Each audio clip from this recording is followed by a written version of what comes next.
Support WrestleTalk! Give us a subscribe. Despite walking out of WWE back in January 2014, CM Punk is still one of the most popular wrestlers in the world, with chants of his name ringing out across arenas whenever WWE fans run out of things to say. Since leaving, Punk has competed in UFC, losing convincingly to Mickey Gall, and he said he will never return to his former pro wrestling employer. So why is there such bitterness between Punk and the company he spent 9 years with? I am Luke Owen, and I'm on borrowed time, and here is the real reason CM Punk left WWE. In 2005, CM Punk was renowned as one of the most gifted young wrestlers in the world, holding the Ring of Honor Championship at just 26 years of age. The hype around Punk led to him being signed by one of WWE's developmental promotions, Ohio Valley Wrestling, in 2005. Punk gradually built a name for himself in WWE as a star of the future, and after a spell on ECW and as that brand's champion, he cemented his position on the main roster. Unfortunately for Punk and for WWE, the cracks started to appear pretty quickly.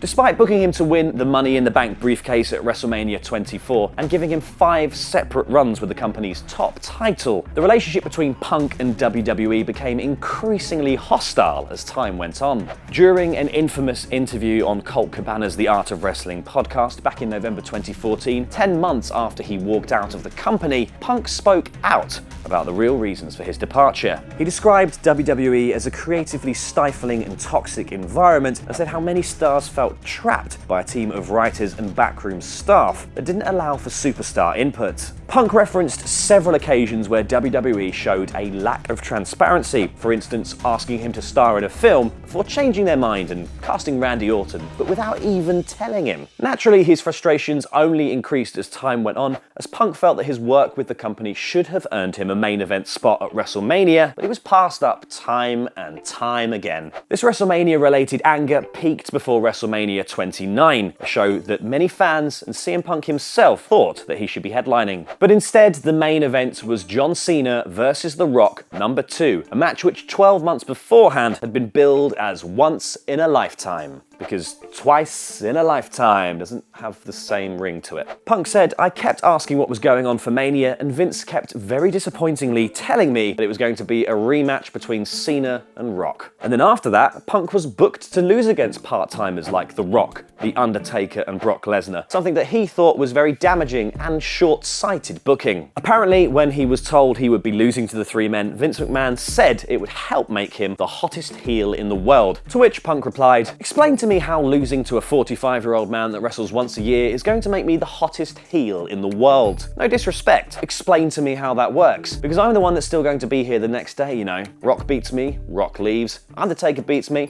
Undertaker leaves." And it wasn't just his creative frustrations that made him leave the company. Punk revealed that his own battles with injuries just made him miserable. He said, "At the time, it made me miserable. I guess the black and white of it, when you just boil it all down, the very essence of it was I was miserable." He mentioned how he often had to fight through injury, and it got to this point where he just hated the wrestling business. He said, "I was sick and hurt and sick and tired and burnt out, and I walked." Punk's accusations against WWE Dr. Chris Amann for clearing him to wrestle when he was injured and for allegedly misdiagnosing a staph infection have led to Amann filing a lawsuit against Punk for $1 million in damages. Punk's final appearance for WWE came during the 2014 Royal Rumble, a match he was booked to stay in for far longer than he did. During a spot with Kofi Kingston, Punk suffered a concussion, and so WWE doctors took the decision for Punk to be eliminated early by Kane. After the match, he had a conversation with Triple H and Vince McMahon, and it was during this chat that he told the two men that he'd had enough and that he was leaving. Punk claims that McMahon contacted him 2 weeks later to tell him he'd been suspended indefinitely. There was no contract between the company and Punk until 2 days before his wedding to then WWE superstar AJ Lee. Triple H texted Punk to ask for a chat, and Punk said that after his wedding and honeymoon, he'd be happy to chat. However, on the day of his wedding, Punk received a letter from WWE telling him he'd been fired, but they had sent him a toaster off his wedding list.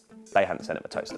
He said, "The day of my wedding, I got a FedEx in the mail. It was my termination papers. I was fired." And that's where we still stand. So no doubt the eyes of the wrestling world will be on All In on September 1st. And who really knows what the future of wrestling holds for CM Punk?